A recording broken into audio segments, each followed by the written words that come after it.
Good afternoon, everyone, and welcome to our virtual meeting space. My name is Tony McGuire, and I'm a media and engagement specialist who works alongside Atkins Realis. We have a company called Day Media, an Indigenous-owned company, and today we are continuing our series of Webakoi Supply Road virtual community meetings with specific communities as our project moves through consultation round 3 of the environmental assessment phase. Today, we're going to be doing a review of where we are in the project to date and provide a sample of the preliminary results of some of the topics we studied, or better known as valued components.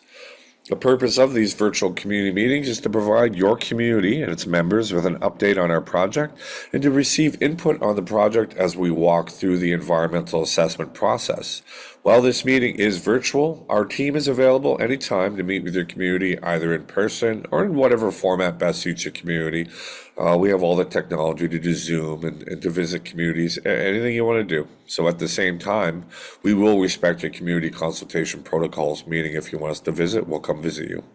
I want to note that we have shortened the presentation to cover a couple of valued components due to time limits. We didn't want to make the presentation an hour long, but the full presentation will be available on our project website, supplyroad.ca.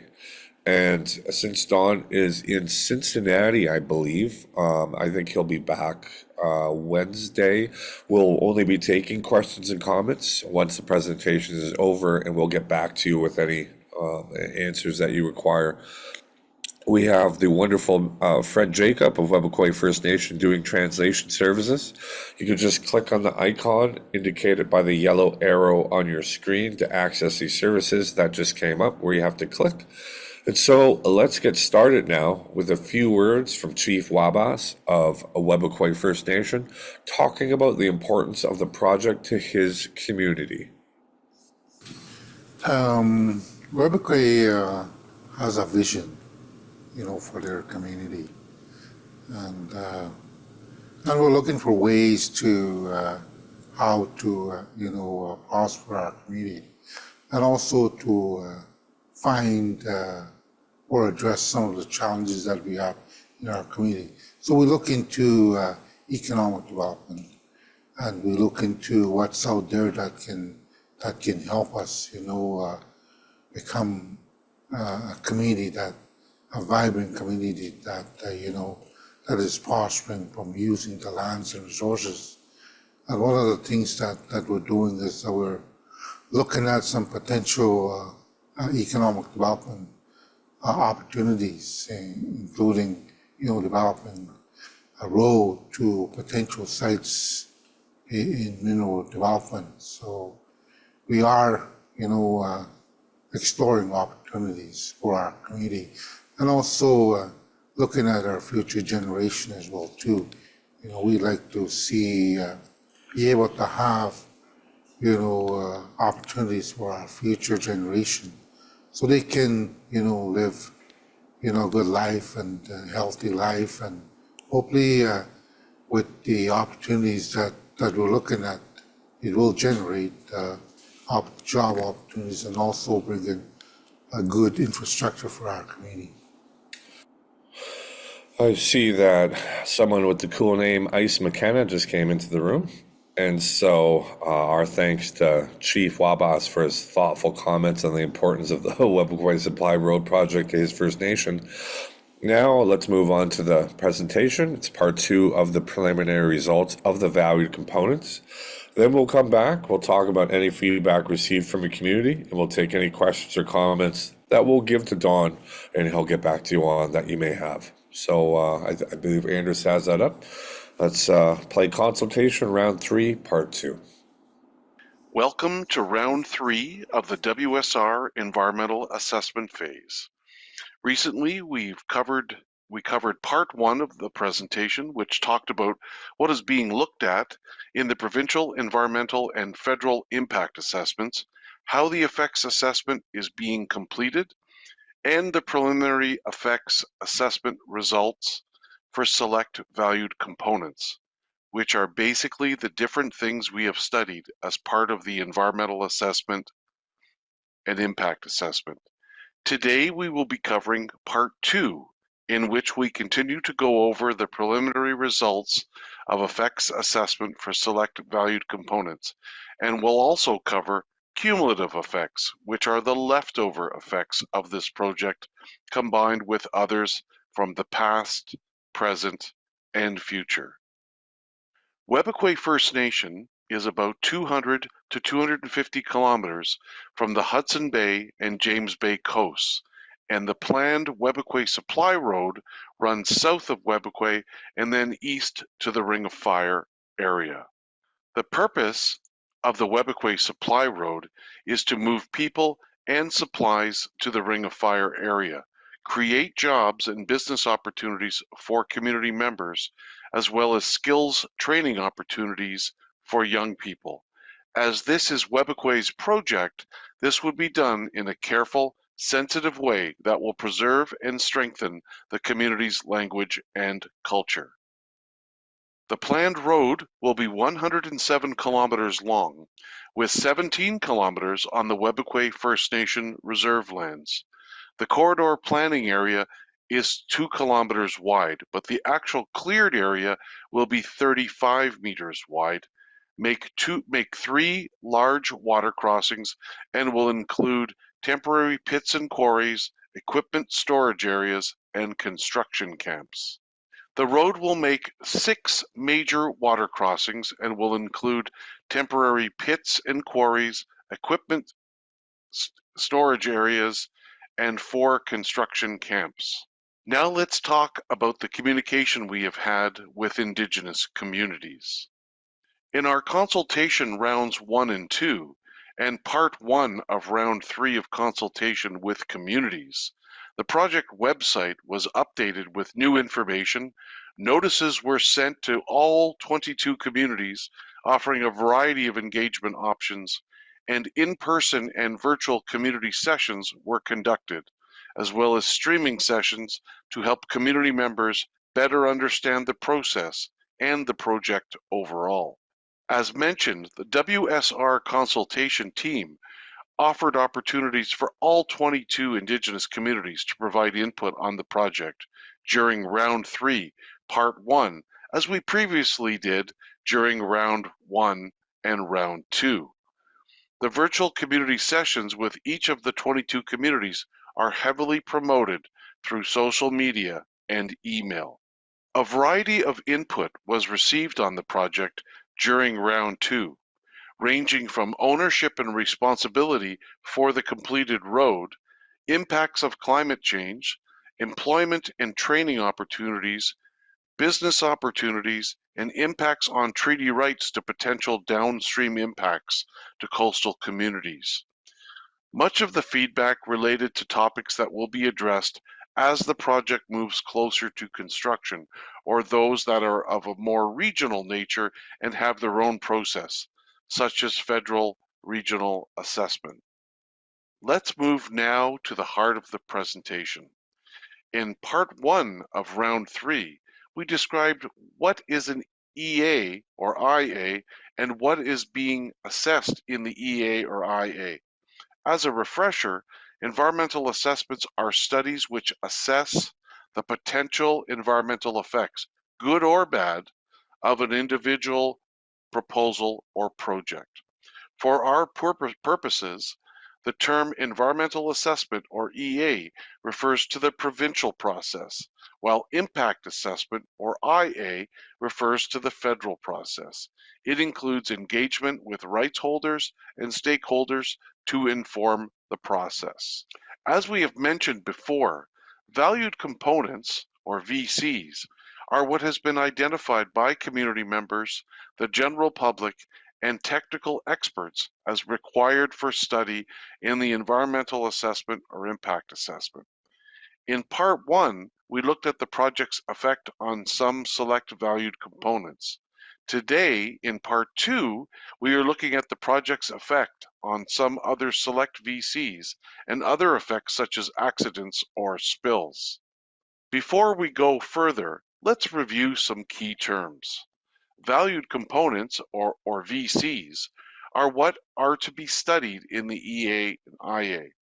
Indicators are the ways to measure potential effects for VCs.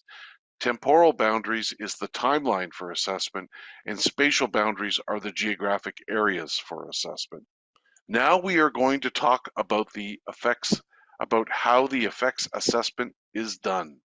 Engagement and consultation, as well as Indigenous knowledge, land and resource use, feeds into the effects assessment steps, including identifying what will be studied, defining boundaries, identifying possible effects, and which are left over after mitigation, then looking at all the effects together, then identifying follow-up and monitoring and overall advantages and disadvantages of the project.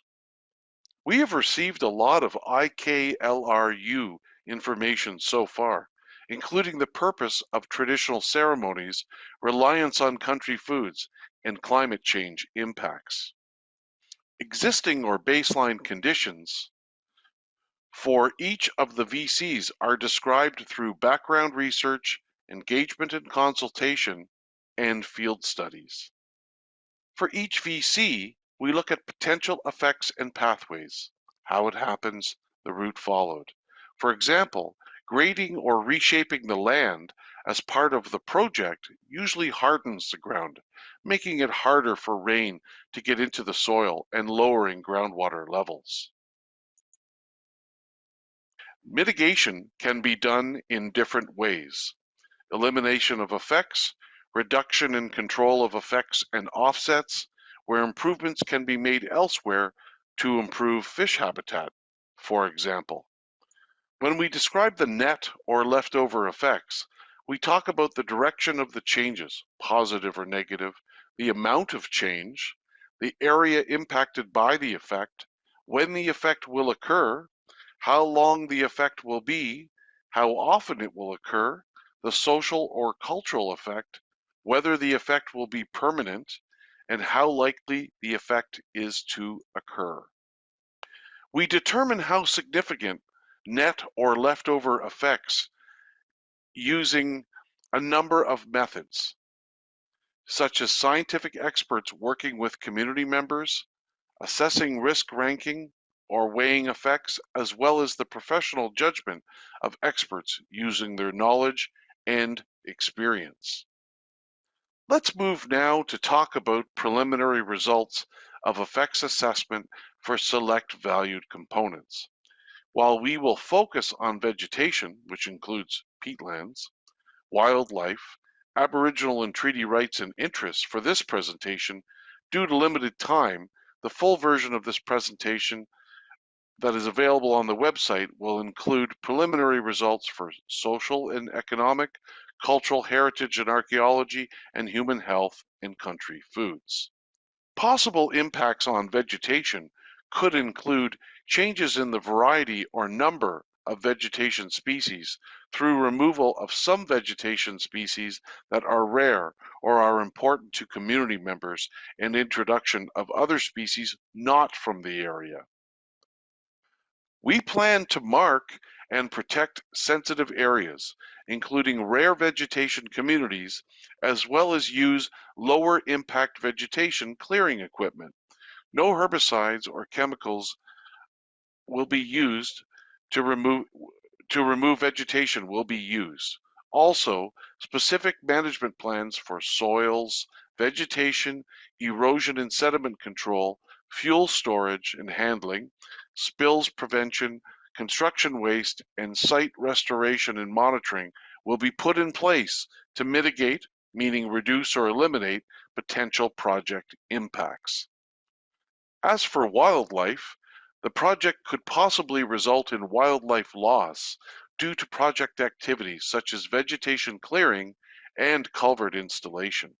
Changes in the movement of wildlife could also occur due to vegetation clearing, temporary use of fencing, and disturbances from blasting, clearing, hauling, and grading during construction and use of the road during its operation, as well as possible impacts from vehicle collisions.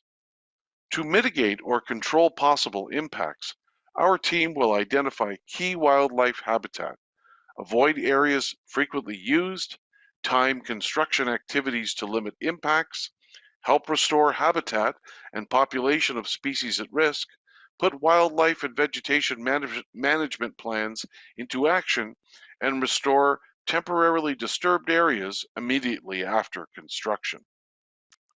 In terms of the social environment, the project could possibly result in population changes, meaning actual numbers of people and mix of people, increased demand for housing and community services, increased load on community infrastructure, and possible changes to well-being. Positive effects could include fewer people leaving the community due to more economic opportunities available in community and improvements in the overall education and skill level of community members.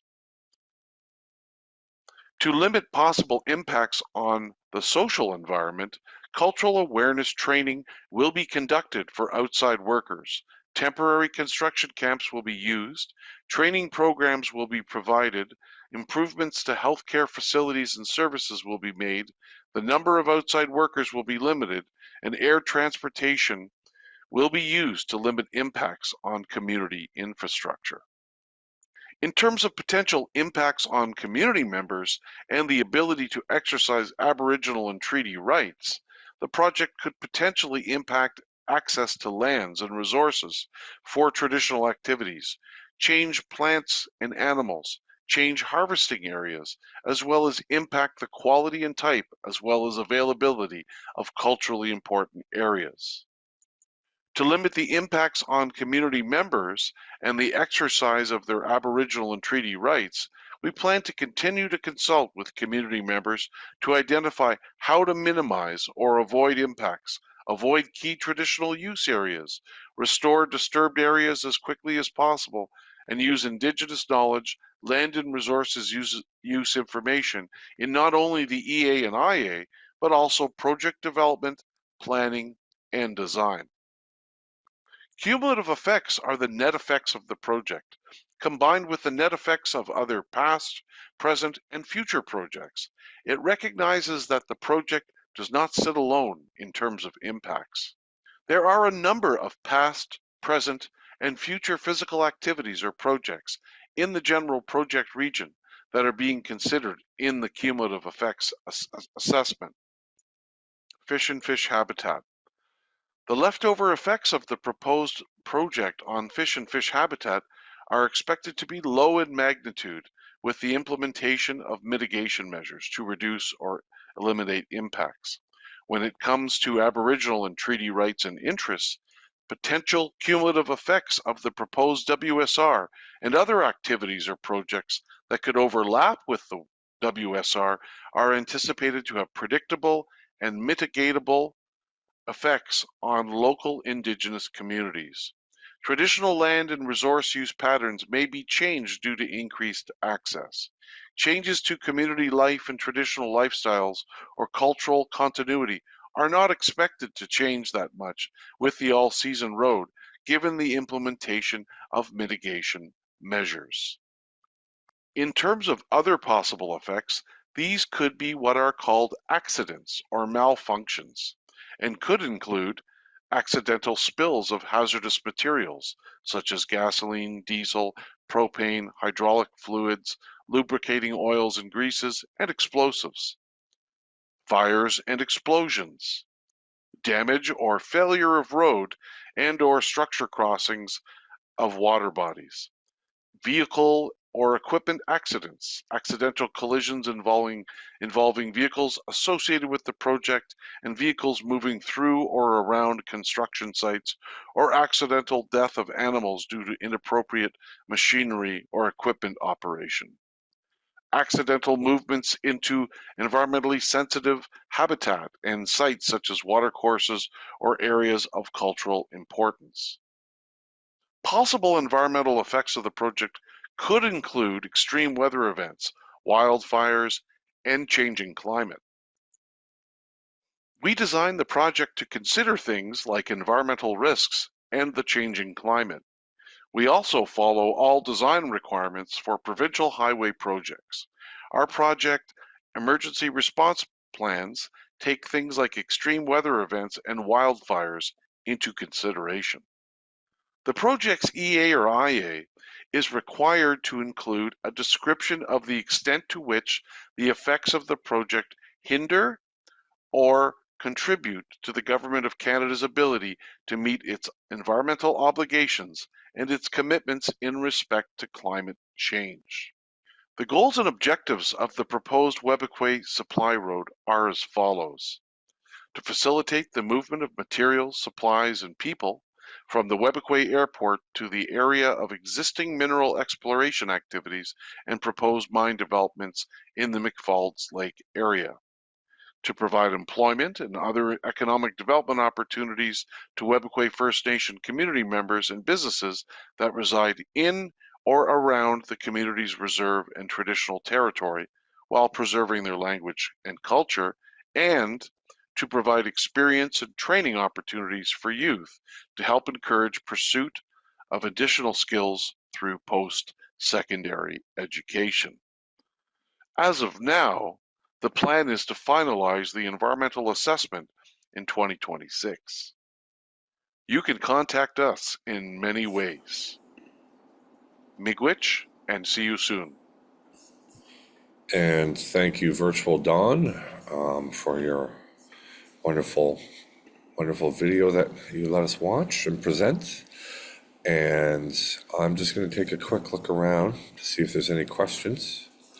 And I think our meeting is truly virtual. It'll be going up to the website. So if you're watching this after the fact, you can send your questions to us. We will answer them. And so this is going to wrap up today's virtual community meeting. Miigwech to everyone for joining us. We hope it was helpful. Feel free to reach out, like I said, and contact our project team with any questions or comments you may have. The project website is supplyroad.ca, and you can contact us at info@supplyroad.ca, and there's a contact form on the website as well. So join us again for I think we're doing another presentation and or meetings in your community. So we look forward to seeing you one way or another. So thank you and have a good afternoon.